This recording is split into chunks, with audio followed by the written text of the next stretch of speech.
का पाठ आप पढ़ लोगे अगर ये आपकी समझ में आ जाए। प्रयास तो यही किया जा कि सब लोग समझ लो, सब लोग जान लो, सब लोग अपना काम बना लो, लेकिन किसी की समझ में आवे तब तो।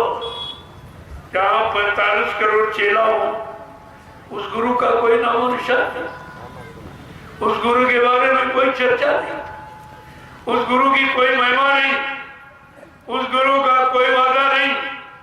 ये आपने किया क्या?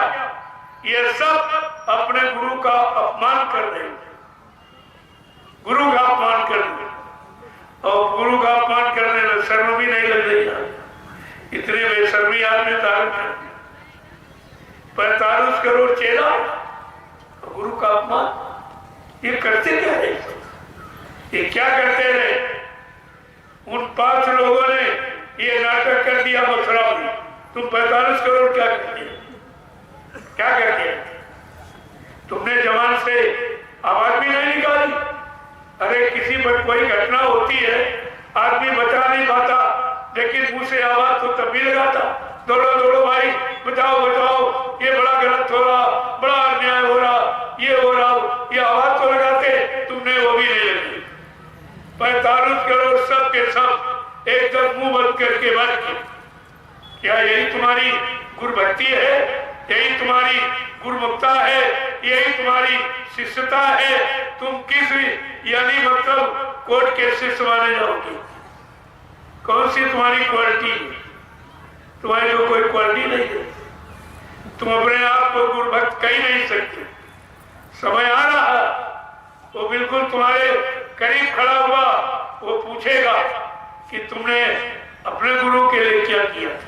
तुम्हारे गुरु ने तुम्हारे लिए, तुम्हारी जीवात्मा के कल्याण के लिए तुम्हें नामदान दिया था, पाप कर्मों में माफी कराने के लिए तुमको सेवा में लगाया था, तरह तरह की बीमारी महामारी कष्टों से तुमको बचाया, और तुमने अपने गुरु के लिए क्या किया? क्या जवाब दे दिया? आपके पास कोई जवाब है क्या? तुम्हें कोई गुरुभक्त मान लेगा? तुम्हें मालूम नहीं, जो सत्य वचनों को छिपाता वो सत्य का द्रोही कहलाता, जो गुरु वचनों को छिपाता वो गुरु का द्रोही कहलाता। जिससे धर्म की स्थापना होती, संत महापुरुषों की भूमिका व्यवस्था को जो छिपाता है वो धर्म का द्रोही कहलाता। तुम तो 3 द्रोह में फंसे। निकलने का कोई रास्ता तुम्हारे पास? फिर तुम्हारे पास जवाब क्या? ये भारत की जनता सब तुमसे पूछेगी, क्योंकि तुमने भारत की जनता को बाबा जी का संदेश सुनाया है। आपने कहा है कि विश्व को सुख शांति जय गुरुदेव नाम से मिलेगी, विश्व को सच्ची सुख शांति बाबा जी से मिलेगी। अब तुम कह रहे हो बाबा जी मर के चले गए, तो सुख शांति कौन देगा? कौन देगा? तुम प्रश्न का उत्तर क्या दोगे? तुम भारत की जनता को अपना मुंह क्या दिखाओगे? क्योंकि तुमने प्रचार किया, गली गली में, सड़कों सड़कों, कस्बों बाजारों में, सब जगह आपने गुरु का संदेश दिया, और गुरु के बारे में कोई जानकारी है? कोई जानकारी नहीं। कम से कम विचार कीजिए, आप क्या जवाब दोगे? ये भारत की जनता पूछने ही वाली है, और आप क्या जवाब दोगे? तो कहेगी तू झूठा, तेरा गुरु झूठा। अगर गुरु झूठा हो गया, क्या तुम चेले सब सच्चे माने जाओगे? तुम्हें कोई सच्चा मानेगा? तुम्हारी पहचान गुरु से, और गुरु को कहते झूठ बोल के चले गए, वादा खिलाफी करके चले गए, दगेबाजी करके चले गए, और तो तुम्हारा इतिहास क्या रहे? तुम्हारी क्या पहचान रही? तुम्हें जानता ही कौन? तुम्हारी पहचान जय गुरुदेव नाम है, उसी से लोग तुमको पहचानते। इतने प्रेमी आए हैं, कोई किसी का नाम नहीं जानता और कुछ नहीं जानता, केवल ये जानता है ये जय गुरुदेव का, ये हमारे गुरु भाई। तो गुरु से भाई का रिश्ता, गुरु से भाई का रिश्ता हुआ, भाई से गुरु का रिश्ता नहीं बना। जब गुरु से रिश्ता बना और कहते गुरु मर गया, तो फिर रिश्ते का क्या होगा? रिश्ते का क्या होगा? अरे कुछ तो बोलो सोच के।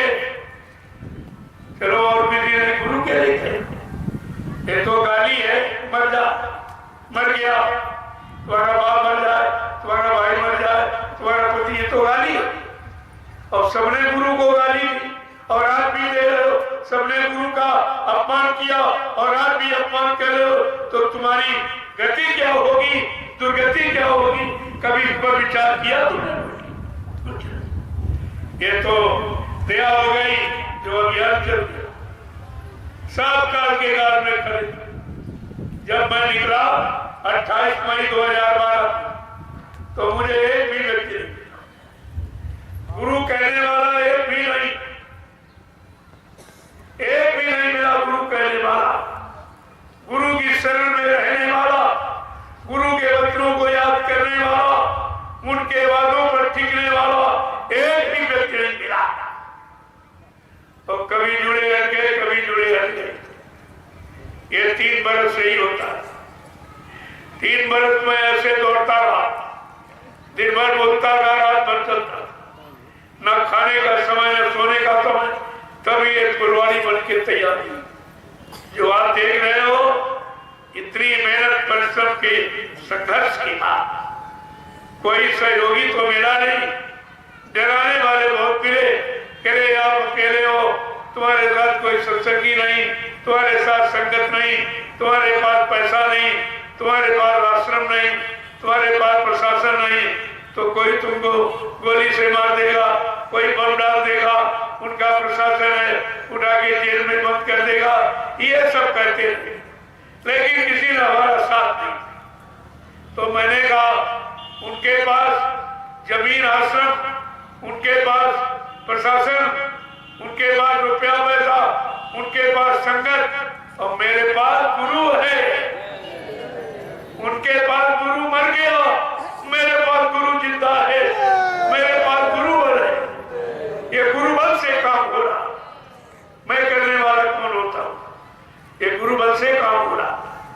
मुझे अपने गुरु का पूरा भरोसा, पूरा विश्वास है कि ये सब काम हो जाएगा। आप देखते रहिए, धीरे धीरे सारा गुरु परिवार इकट्ठा हो जाएगा।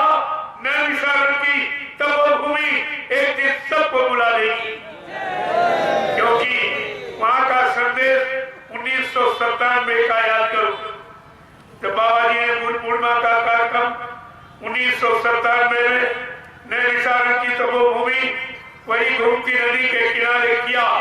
10 जुलाई से 23 जुलाई तक, और आखिरी दिन कहा, बच्चा ये 88,000 ऋषियों की तपोभूमि है, यहीं से सतयुग के अंकुरण निकलेंगे। प्रेमियों, अंकुरण क्या आसमान में निकलेंगे? सबका आधार जमीन होता। मैं कोई काम अपनी इच्छा से कभी नहीं करता। जो आदेश हुआ है या होगा, जो होगा उसी का पालन करना। आपको तो मालूम नहीं कौन सा आदेश हो रहा, कौन सा आदेश हुआ, कौन सा आदेश होगा, आपको तो पता नहीं कुछ, इसलिए तुमको विश्वास नहीं हो पाता, तुम बोलबल में चले जाते। ये सब कम से कम आपको मथुरा में कभी कहा था कि यहाँ सतयुग के अंकुरण निकलेंगे? कभी सुना आपने मन से? कुछ तो आपको विचार करना चाहिए, किस भूमि क्या का असर, किस भूमि का प्रभाव। ऐसी तपोभूमि विश्व में कहीं नहीं, जहाँ 88,000 ऋषियों ने मिलकर तपस्या की। इतनी बड़ी संख्या ऋषि मुनियों की रही, और वहां उन्होंने तपस्या की, और तपस्या का लाभ कहा किसको मिलेगा, वो तो बेचारे जानते नहीं थे। तपस्या करके शरीर छोड़ के चले गए। जमीन में तो वो तपस्या का अंश है ही, लेकिन गोस्वामी जी महाराज ने रामचरितमानस जब लिखा तो उन्हें उत्तरकांड में उसका भी जिक्र किया। तीर्थवर नैमिष विख्याता, अति पुनीत साधक सुखदाता। कहा ये तीर्थों का राजा, महातीर्थ नैमिषारण्य, अति पुनीत, अति सर्वत्र वर्जति, अति सत्य वर्जित माना गया। लेकिन गोस्वामी महाराज ने उस तपोभूमि को अति सत्य से विभूषित किया है कि अति पुनीत, यानी पावन पुनीत तो सब है, लेकिन ये अति जिसकी कोई सीमा नहीं, कहते नहीं अति करती, अति करती यानी बहुत, जिसका कोई वर्णन नहीं। उस भूमि का लाभ किसको मिलेगा? ये भी कहा साधक सुखदाता। जब किसी सत्य के साधक इस भूमि पर आएंगे, नाम की साधना करेंगे, उनको इस भूमि का लाभ मिलेगा, सुख शांति प्राप्त हो। तो लिख तो सबको दिया गया, अब तुम्हारी समझ में नहीं आया तो क्या किया। मैं ऐसा कोई कार्य करता ही नहीं जो यानी मतलब आदेश के विपरीत। अब आपने आदेश सुना नहीं या आपको सुनने को मिला नहीं तो आपकी समझ में आ रहा, ये सब अपनी मनमुक्ता में किया जा, मनमुक्ता में किया जाता तो इतनी जल्दी जो विकास में शरण में हुआ ये आपको देखने को नहीं मिलता। मात्र 2 वर्ष कितना बड़ा काम हो गया। वो 60 वर्ष में मथुरा का काम और 2 वर्ष में नैमिषारण्य का काम देख लीजिए, तुलना करिए, आपकी समझ में आ जाएगा कि मालिक की दया कितनी जोरदारी के साथ उस स्थान के प्रति हो रही है। मैं तो कुछ करने वाला हूं नहीं, जो आदेश मिलता है, जो हुक्म होता है, जो कराया जा रहा वो तो मैं बीच में निमिष बात खड़ा कर दिया कि तुम्हें ये करना, ये करना, ये करना, तो ठीक है हो रहा है। कहे कोई लाख करैया कोई और है, वो तुम देख नहीं पा रहे, वो तुम्हें दिखाई नहीं दे रहा। अगर देखने लगोगे उसी दिन समझने लगोगे, विश्वास करने लगोगे। एक एक बात तो तुमको कितनी गहराई के साथ समझाया गया। बाबा जी ने जो 3 वादे किए वो सृष्टि में किसी ने नहीं किए। अरे किसी से तुम समझ लो, मेरे पास समझाने के 1000 तरीके, 1000 तरीके। लोगों ने कहा कि बाबा जी चले गए, हमने कहा तुम्हारे पास मौत का एक भी प्रमाण नहीं और मेरे पास जीवित के 1000 प्रमाण है। इसलिए जब मैंने ये अभियान जारी किया तो सबसे पहले यही कहा, गुरु उसी शरीर में जीवित है, ये आधार हमारा है। जो कहते हैं गुरु चले गए, ये दुर्भाग्य तुम्हारा है। मैंने यही आधार बना करके ये अभियान जारी कर दिया। 9 वर्ष पूरे हो गए, 10वां वर्ष प्रारंभ हो गया। आपको भी यानी साथ में लेकर ये काम करना चाहता हूं, क्योंकि ये काम सबके लिए था, सबके उद्धार कल्याण, कोई अकेले का नहीं। इसलिए सबको साथ में लेकर ये काम किया जा रहा है। अब आप न ठहर पाओ, न काम में लग पाओ तो उसमें हमारा क्या दोष। अब तो सबको मौका दे रहे,